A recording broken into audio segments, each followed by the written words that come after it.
పడ్డాయా ఊళ్ళగా రైతు భరోసా డబ్బులు పడ్డాయా? పడకపోతేనైతే ఈ వీడియోని అయితే చివరి వరకు అయితే చూసే ప్రయత్నం అయితే చేయండి.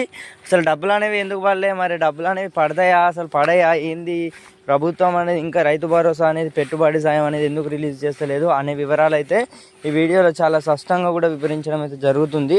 అసలు ఈ రైతు భరోసా పథకం ఏమో కానీ ఇప్పటికే చూసుకున్నట్టయితే పెట్టుబడి సాయం కోసం అయితే రైతుల ఆర్లాడు కూడా పంట పొలాలు అయితే ఆర్లాడు కూడా మనకైతే వేయడం అయితే జరిగిందన్నమాట. అంటే దీనికి సంబంధించి ఇప్పుడు ఏవైతే మందులకు కానీ ఇవ్వచ్చు, ఇంకా వేరే వివిధ అవసరాలకు అయితే ఇవ్వాల్సి ఉందన్నమాట. ఈ డబ్బులు అనేవి ఎందుకు ఇస్తలేదు ప్రభుత్వం అనేది చూసుకున్నట్టయితే మనకు విడతల వారీగానైతే విడుదల చేస్తుంది అన్నమాట. ఇప్పటికే చూసుకున్నట్టయితే 1 ఎకరం 2 ఎకరాల వరకు అయితే డబ్బులు అయితే పడ్డట్టయితే తెలుస్తుంది. మరి మిగతా 2-3 ఎకరాల వరకు ఎప్పుడు డబ్బులు పడుతున్నాయి అని చూసుకున్నట్టయితే అసలు ఇవి ఎందుకు విడుదల చేయట్లేదు, మరి ఒకటేసారి అందరికి ఇస్తే మంచిగా ఉంటుంది కదా.